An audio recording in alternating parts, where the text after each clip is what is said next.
Good evening.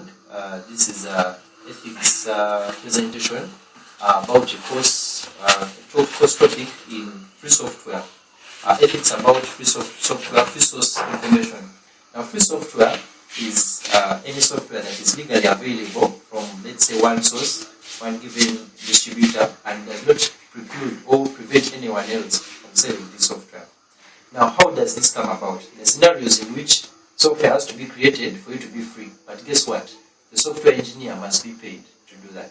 And the scenarios are, one, you can have a situation where the engineer has enough money. Money is not really his problem. He can make software free. And that will just make him make software available without a cost. Then the scenarios where the company wants to make a good image to the public, that it makes the software available. Just to get a good public image and make its publicity good. Then there are scenarios where you can make software and make it available in a situation where you are not bound by the company not to make the software, and you are given the freedom to make software. Let's say you're not busy. And a scenario arises in Richard Strutman's GNU application, which is an operating system, which is in full GNU is not Unix, which is an OS which acts like Unix but is not really Unix. Later on, this man came from MIT, and later on he says that software should not be sold, period. And he comes with theories he comes up with these theories from GNU and Free Software, SF, which is Free Software Foundation, and he says that software should not be sold, and that's period. And that is his theory, ethically, of how software should be dealt with. Now, there's something about software acknowledgement. With this, we take a point. With software acknowledgement, this is where a point of ethics. In this we have a point of ethics in which we arise the design of the free software, which has not yet been raised, and in this discussion, there's no else that has been said.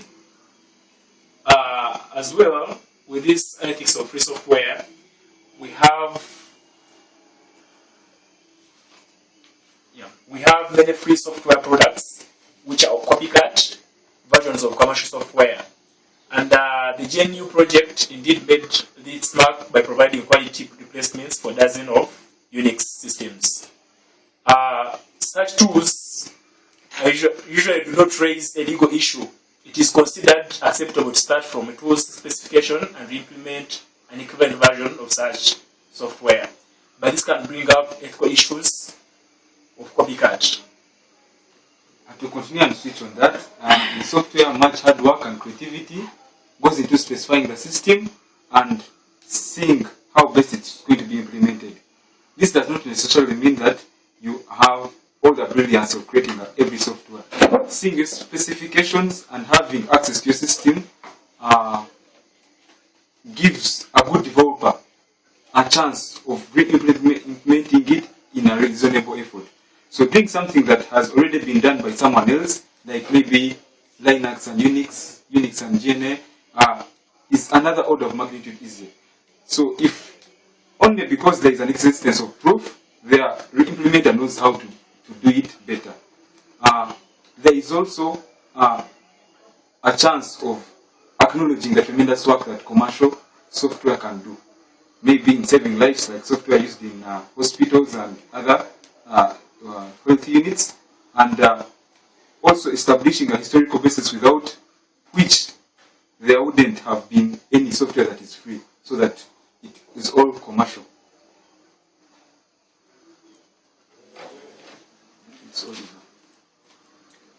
Now, there's a big enough world for all of us, for everyone. There are theories that are arising. We are having people saying that software should be commercial and software should be free. That is Richard Strutman saying, and the people of Microsoft are saying software should be commercial because they are making a big effort to make this software. Now, for the world to exist with all of these theories, what should be the solution?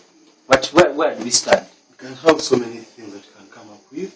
like the demand should know economic origin of these free softwares. Should they be free, or like can they be donated by a specific company?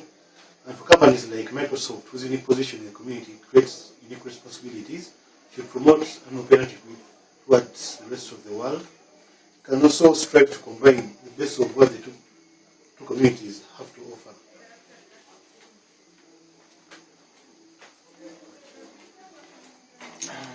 For Microsoft, whose unique problem is dealing with that stuff of community creation, make responsibilities, promote a more open attitude towards the rest of the world, open up. So in conclusion, everyone needs to focus on quality and whether software is free or commercial, developers to address the increasing critical and increasing ethical issue of software quality and strive to combine the best of what the two communities have to offer. And generally, we have to, in conclusion, we will upload our work on techmedia.blogspot.com.